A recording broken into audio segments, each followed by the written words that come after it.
Bismillahirrahmanirrahim. Assalamualaikum warahmatullahi wabarakatuh. Yang terhormat Bapak Haji Andri dan teman-teman sekalian, puji dan syukur atas nikmat Allah yang telah limpahkan sehingga kita dapat berkumpul dalam keadaan sehat pada pagi hari ini. Sebelumnya, perkenalkan, nama saya Nurasya Amalia. Nama saya Firdania Deswani Melan. Nama saya Yunita Utami. Nama saya Muhammad Rafil Gifari. Selama 10-15 menit ke depan, kami akan mempresentasikan materi akidah yang bertemakan aliran sesat. Kami berharap pada teman-teman sekalian untuk bisa menyimak dan memahami materi yang kami sampaikan. Terima kasih. Apa itu definisi aliran sesat? Sesat dalam kamus besar bahasa Indonesia mempunyai arti tidak melalui jalan yang benar atau salah. Sementara kata aliran dalam kamus bahasa Indonesia adalah memiliki arti sebagai sesuatu yang mengalir atau haluan, pendapat atau suatu kepahaman.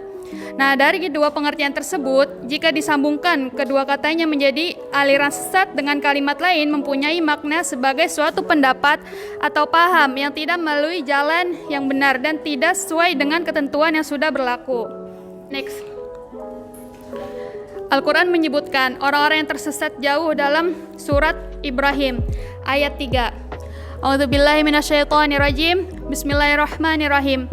Allazina yastahibbuna al-hayata dunya 'alal akhirati wa yasudduna 'an sabilillahi wa yabghunaha 'iwaja ulaika fi dhalalin ba'id. Yaitu artinya orang-orang yang lebih menyukai kehidupan dunia daripada kehidupan akhirat, menghalang-halangi manusia dari jalan Allah dan menginginkan menjadi bengkok, mereka itulah berada dalam kesesatan yang jauh. Quran Surat Ibrahim ayat 3. Kemudian ciri adanya aliran sesat. Berikut ini adalah ciri dari adanya aliran sesat. Yang pertama yaitu mengingkari rukun iman dan mengingkari rukun Islam. Kemudian yang kedua, meyakini dan atau mengikuti akidah yang tidak sesuai dalil syar'i atau Al-Quran dan As-Sunnah. Yang ketiga, meyakini turunnya wahyu setelah Al-Quran. Kemudian yang keempat, mengingkari otentitas atau kebenaran isi Al-Quran. Yang kelima, melakukan penafsiran Al-Quran yang tidak berdasarkan kaidah-kaidah tafsir. Kemudian yang keenam, mengingkari kedudukan hadis Nabi SAW sebagai sumber ajaran Islam. Yang ketujuh, menghina, melecehkan, dan merendahkan para nabi dan rasul. Kedelapan, mengingkari Nabi Muhammad SAW sebagai nabi dan rasul terakhir. Yang kesembilan, merubah pokok-pokok ibadah yang telah ditetapkan oleh syariat, seperti haji tidak ke Baitullah, sholat fardu tidak 5 waktu.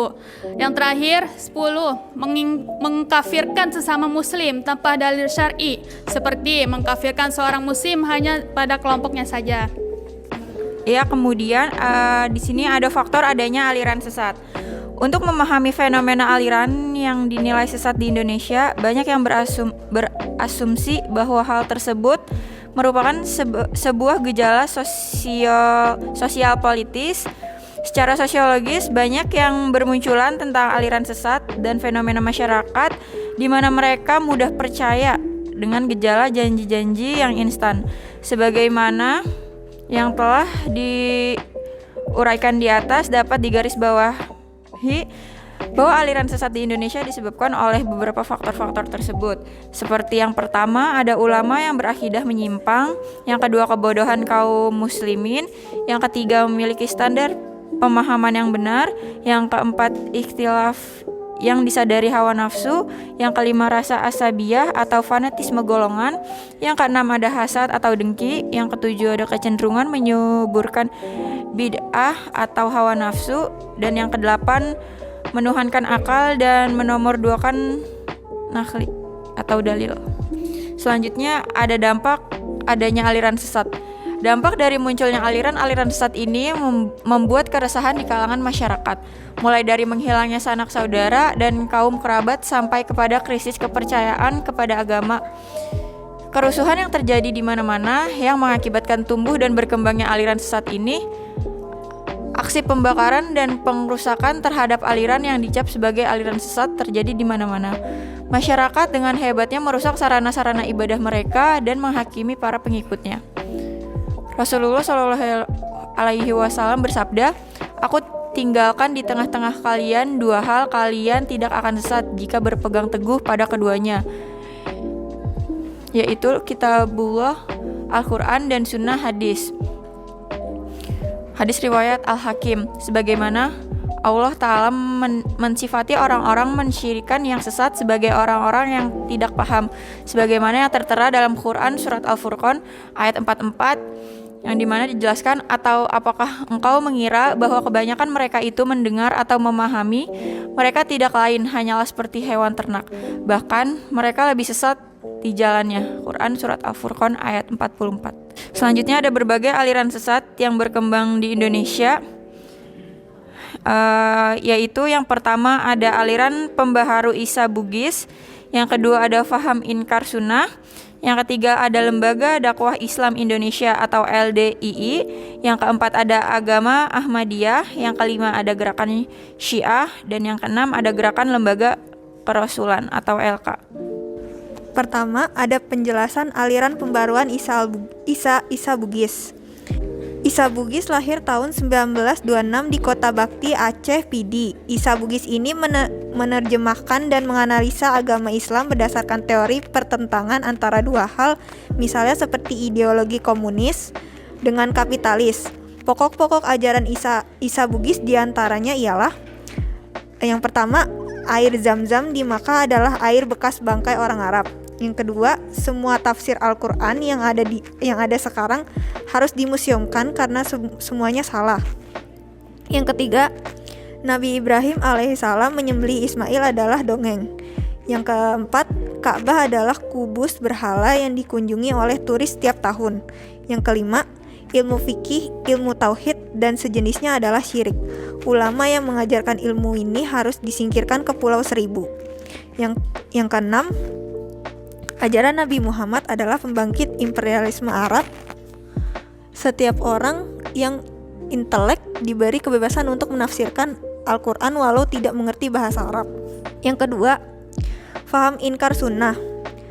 Faham sesat ditokohi oleh Lukman Sa'ad, direktur perusahaan penerbitan PT Galia ini muncul sekitar tahun 1980-an. Mereka menamakan pengajian yang mereka adakan dengan sebutan kelompok Qurani, yaitu kelompok pengikut Al-Quran. Pokok-pokok ajaran Inkarus Sunnah antara lain: A.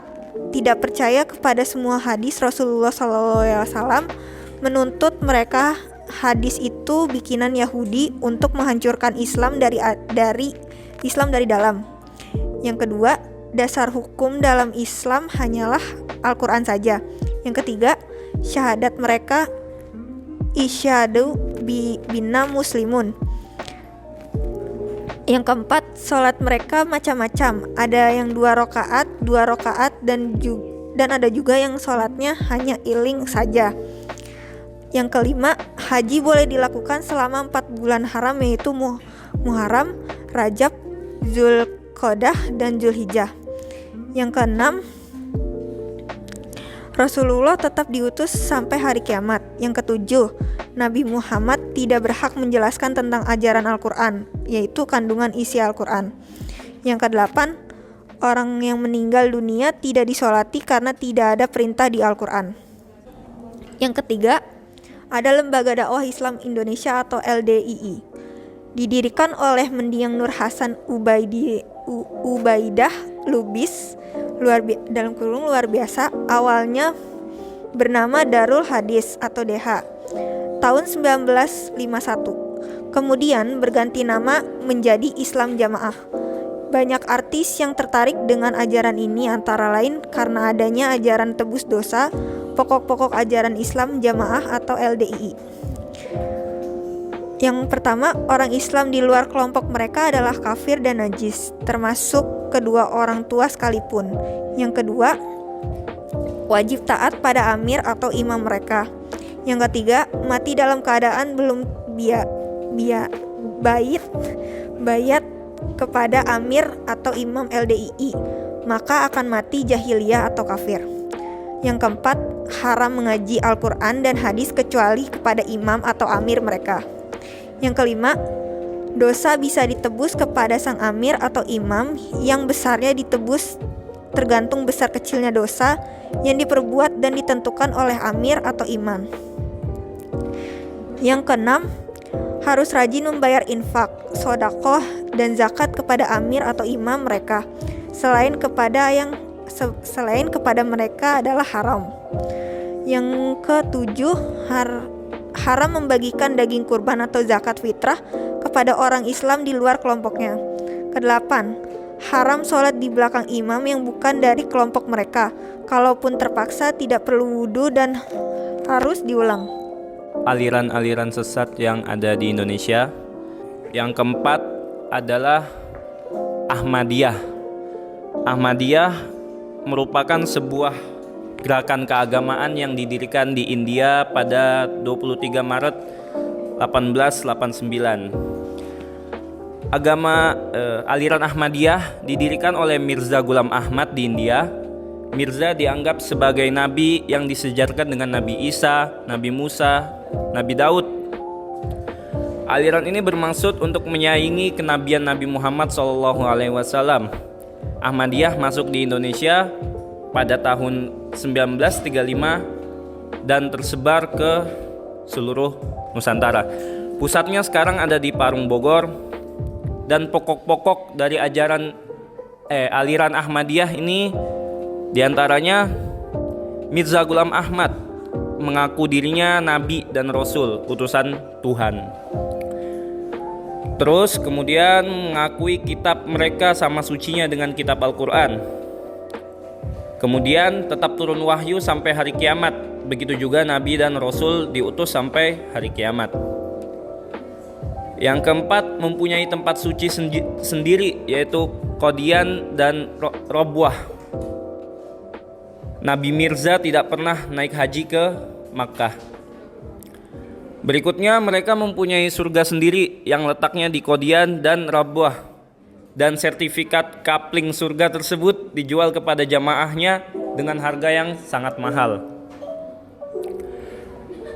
Terakhir, wanita Ahmadiyah haram menikah dengan laki-laki bukan Ahmadiyah, tetapi sebaliknya boleh dilakukan. Aliran yang kelima namakan aliran Syiah. Aliran Syiah adalah aliran dendam seorang Yahudi kepada kaum muslimin. Pencetusnya adalah Abdullah bin Sabah, tokoh Yahudi yang pura-pura masuk Islam di zaman sahabat Nabi. Pokok-pokok ajaran Syiah sebagai berikut. Hadis tidak hanya dari Nabi SAW, tetapi juga dari ucapan para imam mereka sampai hari kiamat.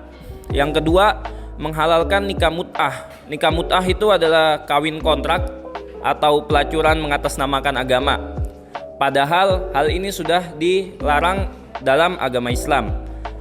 Banyak digandrungi oleh muda-mudi atau pejabat yang kurang pengetahuan, padahal sama aja dengan zina. Yang ketiga, Syiah memandang imam itu maksum. Maksum itu adalah terbebas dari dosa.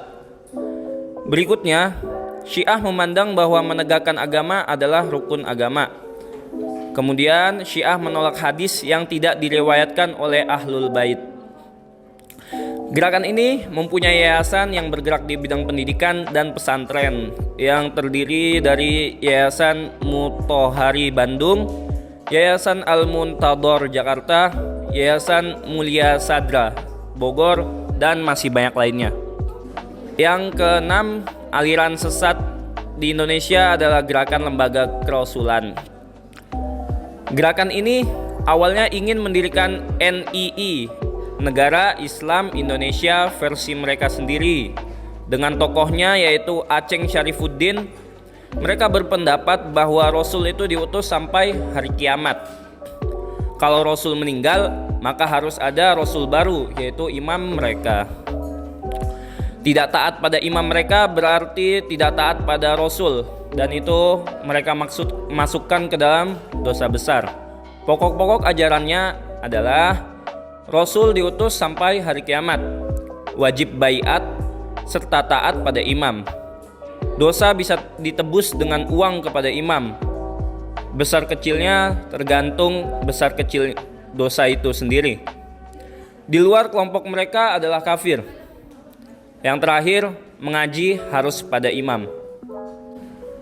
Ya, cukup sekian presentasi dari kami. Semoga kita menjadi lebih hati-hati terhadap aliran-aliran yang mengatasnamakan agama. Syukran. Assalamualaikum warahmatullahi wabarakatuh.